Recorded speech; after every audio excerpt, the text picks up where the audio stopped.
If you don't like what my pal Jake Morphonios says, it's obvious you can't handle the truth. Go back to CNN, you mush-brained morons.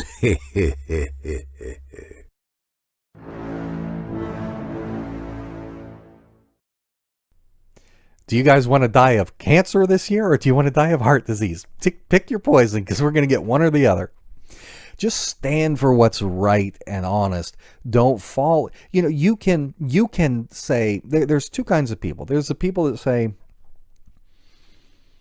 boy, Biden would be worse than Trump, or Trump would be worse than Biden. They both suck, but I am going to support one because the other one seems worse to me. There's that approach. Then there's the approach of saying neither of these men should be the leader or the representative of the people of America. And so I will not give my support to either one because they're both rotten. I realize that one or the other is going to be president. That does not mean I have to give one of them my support. And that's my position. That's where I come down on this. Same with the 2016 election. You know, how many times did people say, oh, Jake, you're not voting for Trump. That must mean you're a Hillary lover. There's just no logic in that argument. There's no logic in that. I opposed Hillary Clinton, and I was opposing Hillary Clinton all the way back in 92, the second she became First Lady. Well, I guess technically January 93. But I won't support either one. I won't support either one. I will bash Trump for his criminality and his corruption until the day he's out of office, and then I will bash Joe Biden for whatever he does that is criminal or corrupt. I don't care what party they're in. Until we have that day, if the day ever comes, when the hearts of the American people get back to caring about things like the personal moral character of the politicians that they're supporting, the integrity of until America gets back to that, we have to stand against all forms of corruption, regardless of whether there's that R or the D next to the person's name. That's just my thought. Anyone can think differently, but another funny thing, I'll share this with you real quick. Here's another book I've got on Trump. Trump, The America We Deserve. This was written in the year 2000, clearly ghost written. It's not Trump's, Donald Trump can barely, he's got the best words, but he can barely string two sentences together. Beyond the fourth grade level. But there's some interesting stuff in this. Let me read just a couple things. This is back when Trump was running for president in 2000. He had dipped his toe in the water in 88. Didn't work out well for him. So he tried again in 2000. He tried to go against Pat Buchanan to get the Reform Party nomination.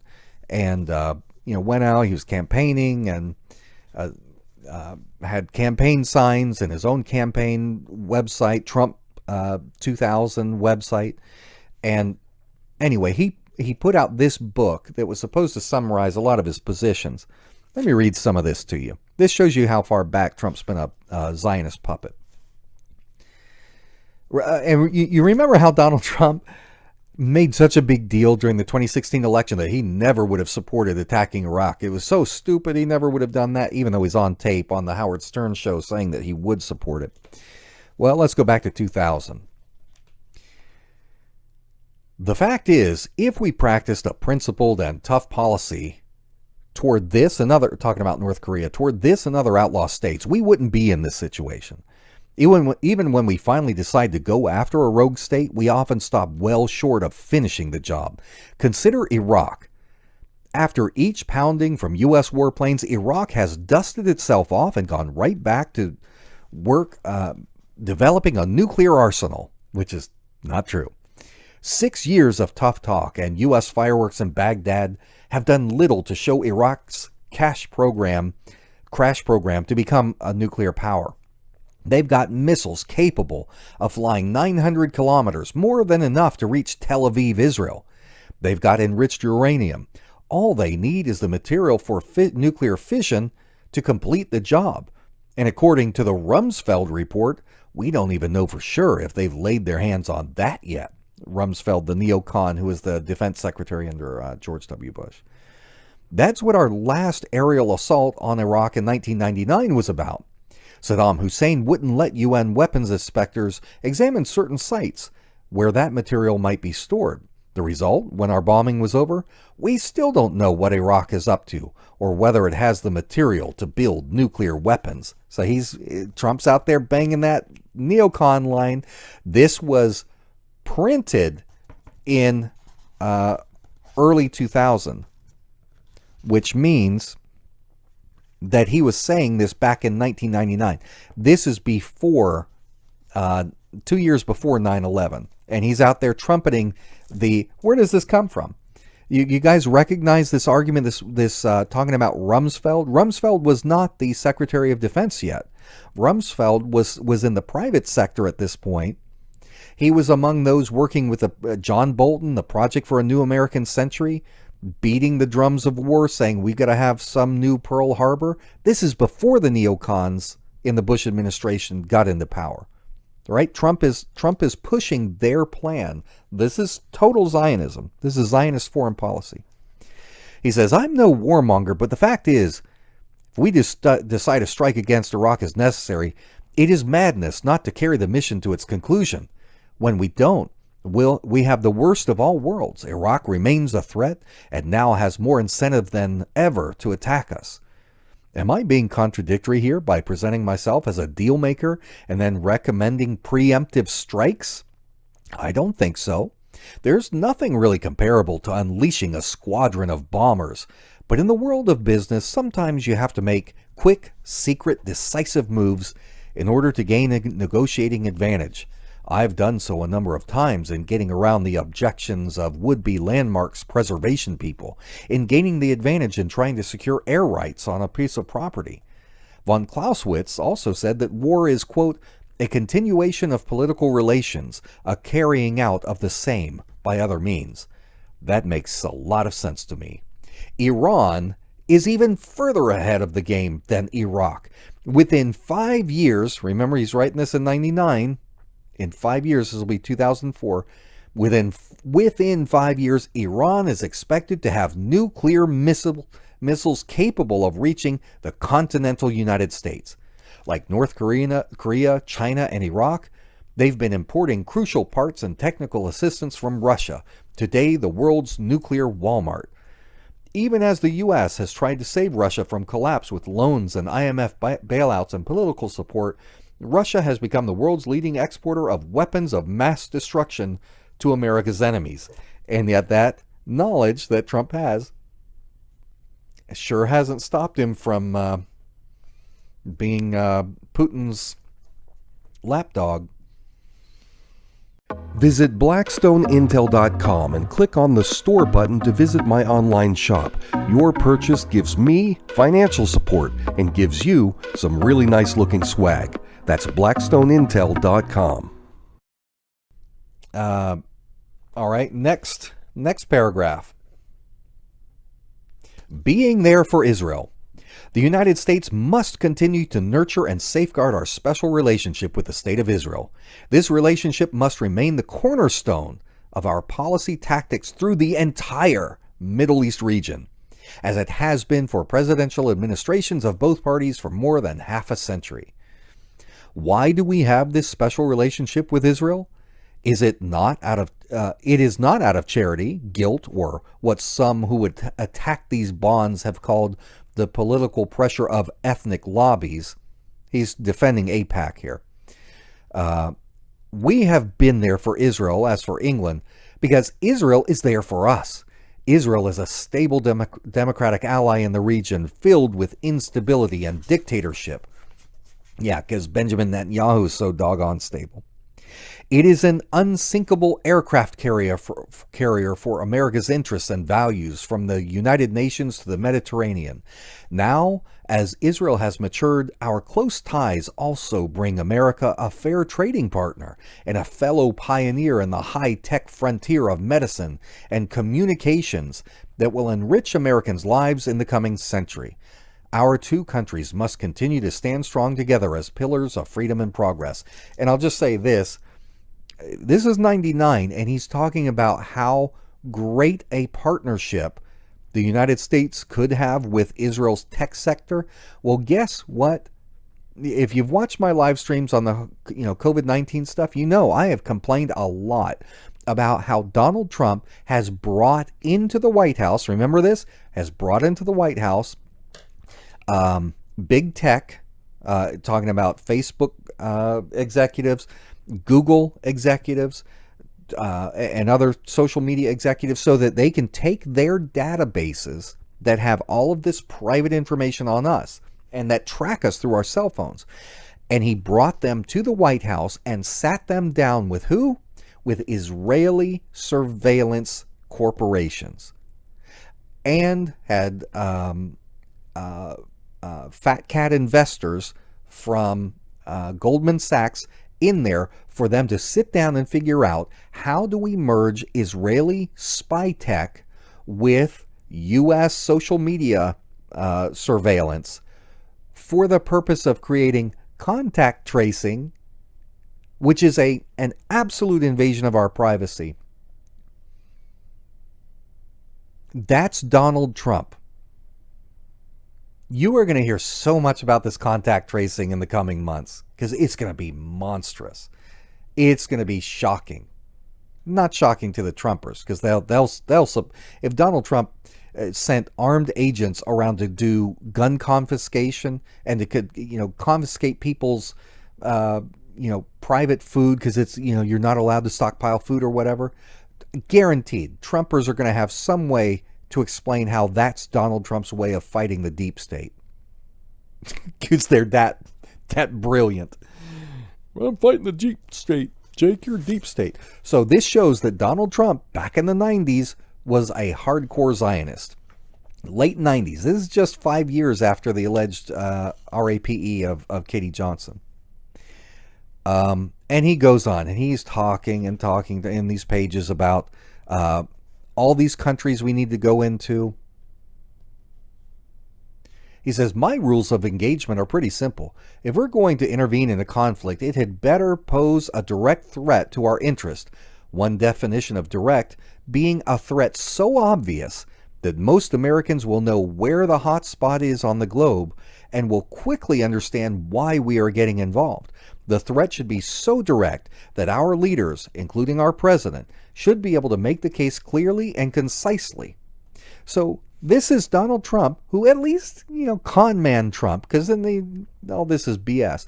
Con man Trump talking about how if his feeling is the United States should only get involved in a military conflict that is so obvious that America needs to be involved, that instantly most Americans will already know where that place is on the map, because it'll have been such a big news thing for a while, and that the president won't even have to really make an argument, because the American people will already know we belong there. Now, since then, Donald Trump has sent thousands of U.S. troops into Saudi Arabia to provide bodyguard services to protect Saudi oil. Donald Trump has used from the week he got into office, he committed the U.S. military to providing clandestine raids in Yemen against Saudi's enemies, and constant air support, refueling for the Saudi military that keeps the Air Force keeps going over there bombing the civilians in Yemen. Donald Trump did that. Donald Trump, prior to taking office, the USA did not control any territory in Syria. Guess what? Today, we've still got thousands of troops in Syria, and the United States is in control of a third of Syria. Did you know that? Did you know that we control, through the Kurds, our proxies, and with all of the military operators that we still have on the ground there that he never did pull out. We control a third of Syria's territory. And it just happens to be the most oil-rich part of the country. How about that? Donald Trump. I don't believe in getting involved in anything. You name it. Has Donald Trump ended the war in Afghanistan? No, he has expanded it. He's dramatically increased both traditional military troop presence and mercenary presence. We've got way more mercs there now, which is convenient because his Secretary of Education, Betsy DeVos, is the sister of Eric Prince, the founder of Blackwater, who, by the way, pimps out Blackwater mercenaries to Crown Prince Mohammed bin Salman. Salman uses them to torture his political enemies and rivals there from the royal family. Donald Trump is a con man. And this is why I kept saying over and over and over and over in the build-up during the Republican primaries, people are like, let's give Trump a chance. I'm like, no, what you need to do is not give him a chance. What you need to do is go and look at the available materials out there on Trump. Read this stuff, because there's tons of books on Trump. That's what I was doing. Anybody could have ordered for $1.50 off Amazon stuff and read who Trump really is. Tons of videos available of him talking about this stuff. But people wanted to believe the fantasy. They didn't want to do the homework. They didn't want to do the research. They just liked that he was bashing Hillary and that he made fun of Marco Rubio for drinking too much water and Ted Cruz, because his father murdered JFK and whatever else crazy crap would come out of Donald Trump's fat mouth. That's what people wanted. They didn't want to know who he was. But I knew it. And I tried. I did my part trying to warn the American people through my videos, through everything. Anyway. See you, Rainbow. Donald Trump. Enemy. One of the greatest threats to America that we have had in the last century. Here he is. It is essential that we sort out these areas where we have a national interest from those where we do not. In the Middle East, America must stand by our ally in the region, the State of Israel. Not only is Israel strategically important in the region in terms of the world's oil supply, but it is also the only democracy in the Middle East. Constantly talking about Israel. And here's another one. What was one of Donald Trump's signature campaign promises? I'm going to get rid of Obamacare. I don't believe in universal health care. None of this universal health care crap. That's liberal, right? All right, here you go, Trumpers. Let me read you Donald Trump. Under the chapter 2 Hour Health, what was Donald Trump's proposal? Universal health care. And guess what? He's praising the Romney care kind of stuff. He doesn't call it Romney care, but that's basically it. What would universal care look like? He talks about how he likes Nebraska Senator Kerry and others who have advocated a version of the Canadian-style single-payer system. A recent study done by the Massachusetts Medical Society says that in Massachusetts, the single-payer plan would save $5 billion or whatever. He's praising Canada. Doctors might be paid less than they are now, as is the case in Canada, but they would be able to treat more patients because of the reduction in their paperwork. The Canadian plan also helps Canadians live longer and healthier than Americans. So, is that what you think of when you think of Donald Trump? Why does he want to get rid of Obamacare? Not because he disagrees with universal health care. He's just jealous as hell that it's called Obamacare. He hates Obama. If they would change the name of it to Trump Care, he wouldn't do it. He wouldn't lift a finger to change it. He just wants the Trump brand on there because he's petty. He is a petty little man. Oh, Anyway, Donald Trump. He was. It's like that story of the scorpion begging the alligator, "Hey, I need to cross the river to the other side. I can't swim." The alligator says, "Hey, are you crazy? You're a scorpion. You'll sting me, and then we'll both drown in the middle of the river." And the scorpion's like, "Why would I do that? I would drown. That makes no sense." So the alligator's like, okay, well, let's give it a shot. Let's give him a chance. Hop on. Halfway out, the scorpion stings him, and as the alligator is sinking, wondering, what? The scorpion says, "What are you acting surprised for? You knew that I was a scorpion." Donald Trump, we knew what kind of a human being that charlatan is. America put him in there anyway. Don't make the same mistake again. Don't make the same mistake again. The advantage of having a Biden presidency is that he is so hated by Republicans. Republicans will start acting a little bit like Republicans again. None of these people in office today act like Republicans. They act like out of control, freewheeling, dealing Democrats who spend. Is there anything that the Republican Party has not been willing to write a blank check for? There is nothing that happened during the Obama years that even comes close to the financial irresponsibility that has taken place under the GOP-controlled U.S. Senate with Trump in power. Republicans act like Democrats when they don't have someone to oppose. Put a Democrat in there, and the Democrats had controlled the U.S. House for 40 years. They controlled the United States House of Representatives for 40 years. They were the majority. What happened? Bill Clinton got elected. 1992. 2 years later, the Republicans said, "Let's try this contract with America. We are going to campaign hard. We're going to do the exact opposite of what the Democrats are talking about." And bam, they flipped it. Massive, unprecedented flip from Democrat control to Republican control. It was called the 1994 Republican Revolution, led by Gingrich and a lot of the guys. The Republicans don't act like Republicans when they've got a Republican in the White House. So do you care about America? Do you care about the laws? Do you care about what's going on? You put Trump, who is a Democrat.